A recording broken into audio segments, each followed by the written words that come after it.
So I'm going to talk about indifference today. I think a lot of people have talked about indifference already, and I'm going to give you my personal interpretation of indifference after the experience I had this past year. So for years, I was really convinced that indifference was a growing problem in our society. I really believed that people were generally too apathetic and too self-absorbed to really want to make a difference in the world, and that this was just a growing problem. It was just getting worse. And I think I was a little cynical and a little burnt out, but I felt really overwhelmed by the problems in the world. Oh, I should give you my slide. Here you go. Okay. So I thought indifference was a growing problem. And then 6 months ago, I had this experience with a campaign that completely changed my mind. I worked on a campaign that taught me that actually most people do care about problems in the world, and they actually care very deeply. After working on this campaign, I realized that people do care, but I recognized that maybe indifference wasn't the problem. So I really wondered, if indifference wasn't the issue, why don't people get more engaged with political change and social change?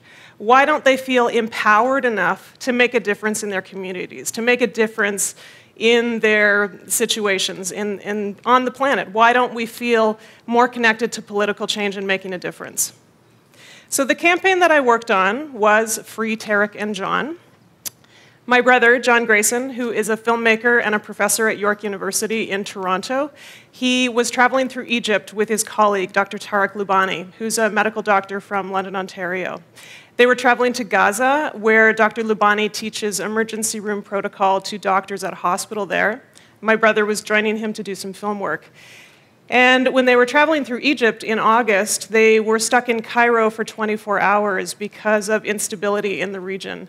And while they were stuck in Cairo, a protest broke out, and approximately 50 individuals, 50 protesters, were shot at by military police. This occurred very close to their hotel. So Tarek and John went out to see what was happening, and Tarek immediately started to give medical assistance to these wounded and dying protesters, and John filmed what was happening. In the chaos and confusion of that situation, they were arrested along with several hundred other individuals.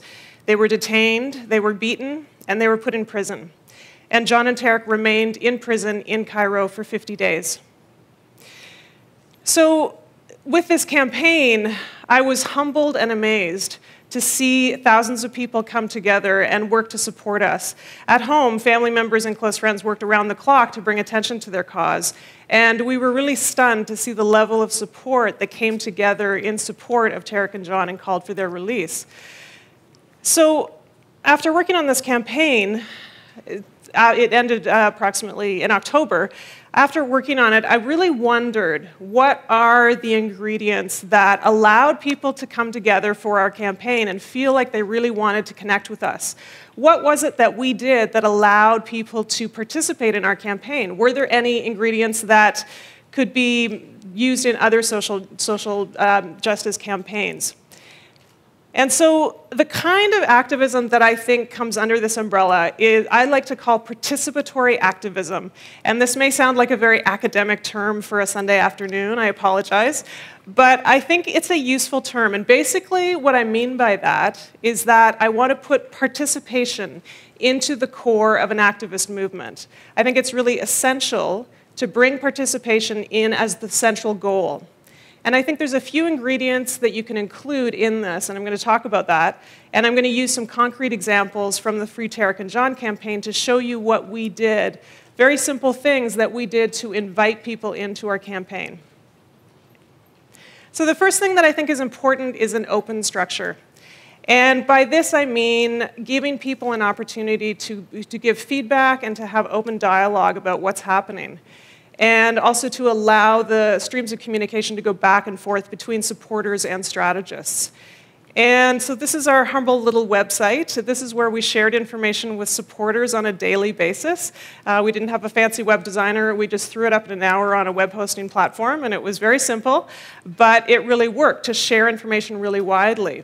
And we didn't only just put information out into the world, we also solicited information from other people. We asked for advice, we asked for feedback, we asked for comments from as many people as possible.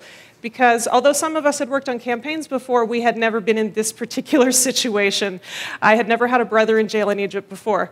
So we really needed as much feedback as possible about, okay, what do we do in this scenario? Who do we talk to? So we really tried to open up those channels. As well, we presented a really consistent face of the campaign. The people who talked to media and talked to the supporters was family members and close friends who were working on the campaign. So it was really obvious who was engaged with it.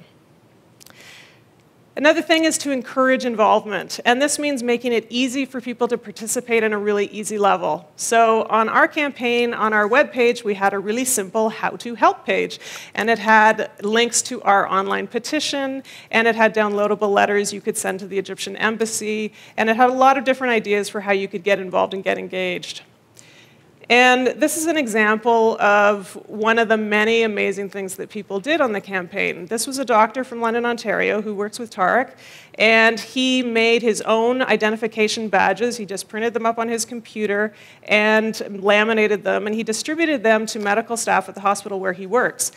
And they wore them through the entire length of the detainment. So there was doctors, nurses, and medical staff wearing these little, well, actually quite large identification tags. And so everyone who came in the hospital saw these identification tags and wondered what was going on and learned about the petition and learned about the campaign. And it was a really simple, successful way to get people's attention and get people's support. Another thing that's really important is to value all contributions, from large to small. It doesn't matter how small your interaction is with the campaign, it's all important. And so a classic way that we often interact with social change campaigns is to sign a petition. And a lot of people think that petitions are, kind of throwaway things. They don't really mean anything. I can tell you that they mean a lot. They actually have a big impact. Our petition in 2 months generated 150,000 signatures, which is really unprecedented for the size of our campaign and for the amount of people who were working on it. It was really amazing. And so even if we had one signature, we would have been really excited by that. But we were amazed at how many people supported us. So, and part of the reason we had so many was because we had creative ways of sharing the petition, not only in our small social circles, but also with work-affiliated organizations like labor unions, teachers' unions, nurses' unions, medical associations, all that kind of thing. So we were able to spread it very quickly. And as well, we also asked for letters of support and statements of support from organizations and individuals. And so this was kind of a game of saying, okay, who knows somebody else who can write us a letter? And so we got, by the end of 2 months, we got approximately 200 letters and statements of support from major organizations, including Amnesty International, the Canadian Medical Association, the World Medical Association, and on and on and on. This is a video of a member of provincial parliament speaking in the Ontario legislature in support of John and Tarek's case. And so as soon as we got this video, we posted it online. We posted every support statement on our website and shared it and talked about it on social media and to the media itself. Another important thing that you need to do is create community. And I think this is really overlooked sometimes, but creating community is really essential. And I know for our campaign, it was actually a therapeutic exercise to have public gatherings where we could voice our concern and our heartbreak over what was happening with other people who knew what was going on. And so we had rallies, this one's in Montreal, we had rallies in other cities, and we had information sessions. And it was really important for us to gather with people, to talk about the campaign, and to share the trauma and heartbreak that we were going through at this particular time. It was really like free therapy, I think, but it also was an opportunity for us to feel like our voices were being heard and that we were actually making a difference. And we also welcomed photographs of people showing their support. Families would often take photographs with their kids, and that was a really important way of building community and making us all feel like we were part of a bigger picture. Now, it may seem odd to talk about fun in the context of a political prisoner campaign, but I can tell you that when you are in a situation of extreme crisis, celebrating spontaneity, creativity, and fun is actually a really critical part of the process. It actually helps you feel human when you're not feeling human at all, when you have a lot of despair in your life. So we really celebrated creativity. I talked a little bit earlier about how creative people were. It was really amazing to see people spontaneously do these crazy things to celebrate a campaign and to publicize the campaign. People baked cakes. They made t-shirts, they made videos, they took photographs, they made artwork, they did dances, people hosted sign painting parties. They did the most remarkable things, and people would spend their lunch hours calling the Egyptian embassy, not just once, but over and over and over again. I've always felt so apologetic to the administration staff at the Egyptian embassy. But, and also we had so many kids doing great things, like making drawings and paintings and making buttons like this. It was really amazing for us to see this. And so that was really life-affirming and incredible to see. And the final ingredient that I think is really important and rarely talked about is imperfection. I think imperfection is essential to recognize in any social change campaign. Certainly for those of us who work on social change campaigns, we are all wildly imperfect. And with Free Tarek and John, that was exactly the case. We were absolutely imperfect. We made a lot of mistakes. We were figuring it out as we went along.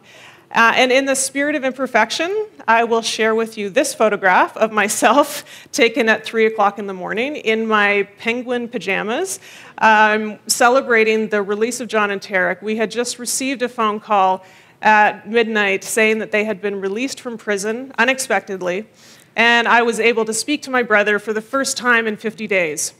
There was no phone access at the prison, and so for the first time in 50 days, we were able to have phone contact with them, which was incredible. And so we spoke to them, lots of tears, lots of laughter, lots of celebrating, and I took that photograph and sent it out on social media to say thank you to our supporters, because it was so important that we recognize their job in this. And it was the small, tiny, imperfect actions of all these people that led to the incredible public pressure that led to the safe release of John and Tarek. This was from a video that they did when they were released from Cairo, and they were able to say thank you to supporters for the first time, and it was so incredible to see them on video. So John and Tarek are safely home. Our campaign is over. We are so grateful for that. But since that time, I've had to recognize that our work is not yet done. There are so many problems in the world that still need to be dealt with. So for us, we've continued to work. We've continued to call publicly for the release of Canadian journalist Mohamed Fahmy, who has been held in prison in Egypt since December 29th, the same prison that John and Tarek were in, except under worse conditions. And he's been held with 19 of his co-workers. And so there are petitions online. I encourage you to sign those petitions for Mohamed Fahmy. And as well, I mean, there are so many problems in the world that we all have concerns with and that we all feel that we should be involved with in some way. And I encourage you today to think about stepping beyond indifference, stepping into participating with these activities and with these social change movements. I think that participation is essential. I can tell you, not only is your participation, your signatures, your activities so important, it does make an impact on the people who make decisions, politicians, political parties. They notice. When 150,000 people sign a petition, I can tell you they get really nervous. So definitely pay attention to that and recognize that it makes an impact on that level. But I also think that participation impacts us as individuals. I think it transforms us in some way. When we are willing to recognize and step into the ring and say that instead of looking at politics and social issues as a spectator sport, and we're willing to actually step into the ring and make our voices heard, make our concerns heard, recognize that our voices do have impact. When we're willing to do that, I think it transforms us. I think it empowers us and gives us an opportunity to engage with the world in a new way. So I'll just leave you with encouraging all of you to look for small, imperfect actions that you can take. Just participate even a little bit in some issue that you feel concerned with. And I know that through these small, imperfect actions, all of us can make a difference in the world. Thank you so much.